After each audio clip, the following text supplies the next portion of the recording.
Hello everyone, welcome to Prem science academy. कल हमने वृक्ष गुणनखंड विधि के बारे में जाना था।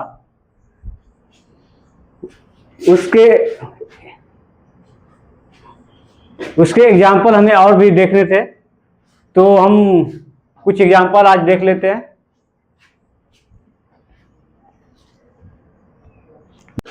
दो संख्या लेते हैं, एक 36 ले लेते हैं और दूसरा जो ले लेते हैं 48 ले लेते हैं, और दोनों का हम अभाज्य गुणनखंड करते हैं। ट्री मेथड के द्वारा हम इसका अभाज्य गुणनखंड करेंगे। तो पहले हम 36 का करते हैं गुणनखंड। तो यदि इसका हम फैक्टर करें तो 2 बार में कितना आ जाएगा इसका 18। फिर से इसका 2 बार में कितना आ जाएगा 9। इसका 3 बार में कितना आ जाएगा 3। ठीक है। इस तरह से 48 का भी हम करें तो कितना हो जाएगा 2 से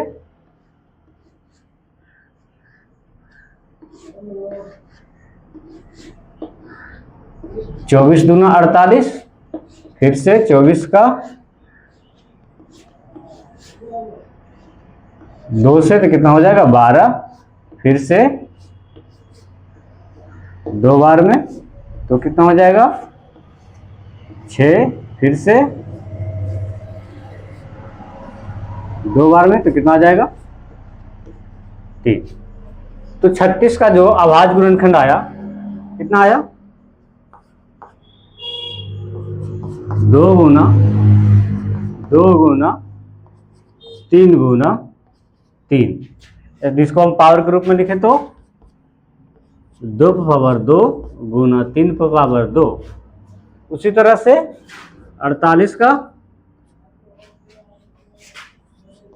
2 गुना 2 गुना 2 गुना 2 गुना 3।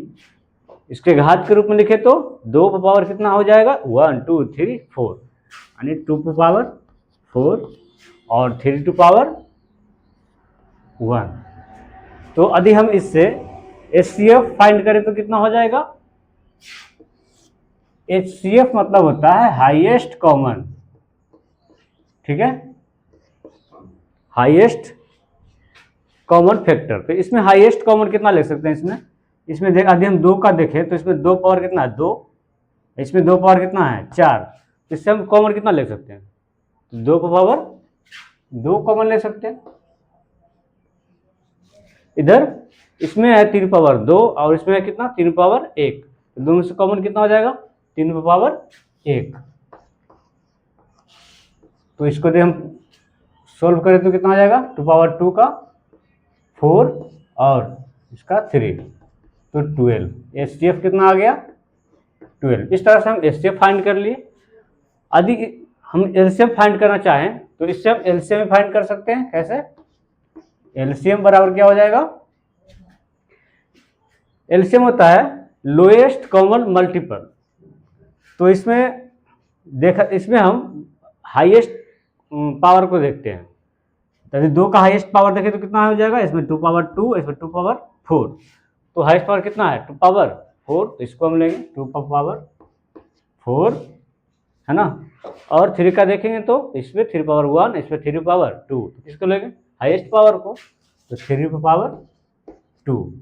यदि इसको सोल्व करें तो कितना हो जाएगा 16। 2 पावर 4 कितना हो जाएगा 16 और इसका 9, 16 44। तो LCM कितना आया, LCM आया 144। तो हम इस तरह से वृक्ष गुणनखंड विधि का उपयोग करके HCF और LCM फाइंड कर सकते हैं, है ना। आगे हम अभाज्य गुणनखंड विधि का उपयोग करके भी हम HCF और LCM फाइंड करना सीखेंगे। ठीक है। अंकगणित के आधारभूत प्रमेय का उपयोग हम 2 या 2 से अधिक को, यदि हमारे पास 2 या 2 से अधिक संख्या है तो उसका हम HCF और LCM फाइंड करने में करते हैं। यदि मान लिया जाए कोई भी दो संख्या हम ले लें, यदि मान लिया जाए हमारे पास दो संख्या A और B है, तो हम इसका HCF और LCM फाइंड कर सकते हैं। यदि मान लें कि A जो है 64 है और B जो है 128 है, तो अभाज्य गुणनखंड विधि से इसका हम फैक्टर करके इसका हम HCF और LCM फाइंड कर सकते हैं। कैसे करेंगे? इसका पहले हम फैक्टर करेंगे। 64 का यदि हम फैक्टर करें तो क्या हो जाएगा? 2 से 32, 2 से 16, 2 से 8, फिर 2 से 4, फिर 2 से 2 बार में। यदि 128 का करें तो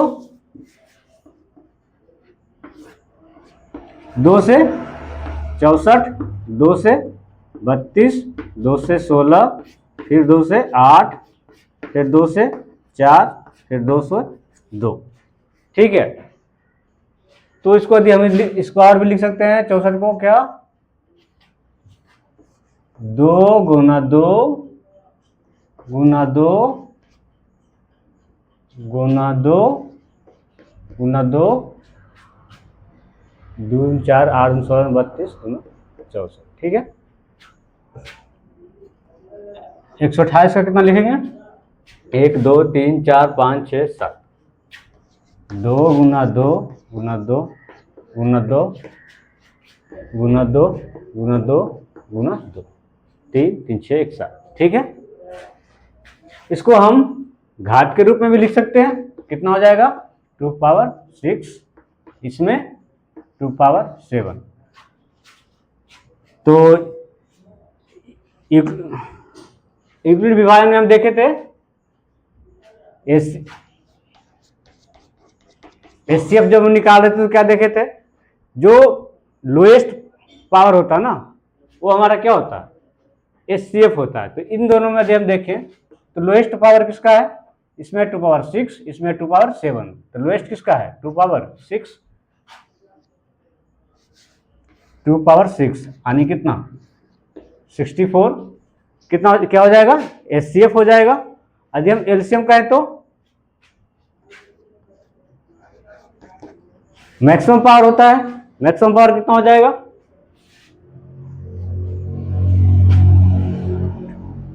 इन दोनों में मैक्सिमम पावर किसका है? इसका और इसमें 2 पावर 7 क्या है? इसका मैक्सिमम पावर है 2 पावर 7। इसका क्या हो जाएगा? 128। ठीक है, तो हम अंकगणित के धारक प्रमेय का उपयोग करके HCF भी फाइंड कर सकते हैं और LCM भी फाइंड कर सकते हैं।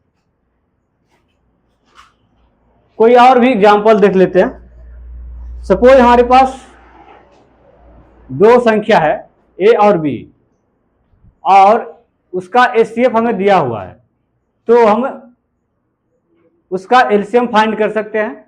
इसके लिए एक कंसेप्ट है,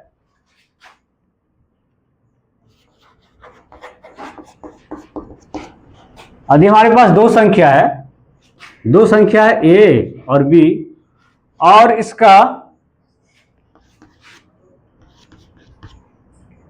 HCF फाइंड हमें पता हो तो हम इसका LCM भी फाइंड कर सकते हैं।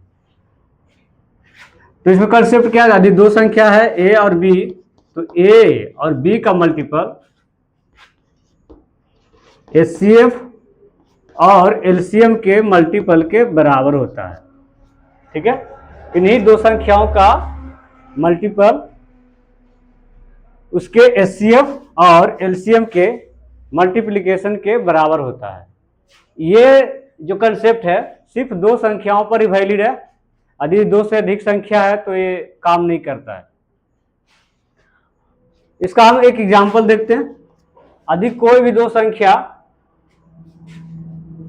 यदि मान लिया जाए एक जो है 128 है और दूसरा संख्या जो है मान ले 200 है,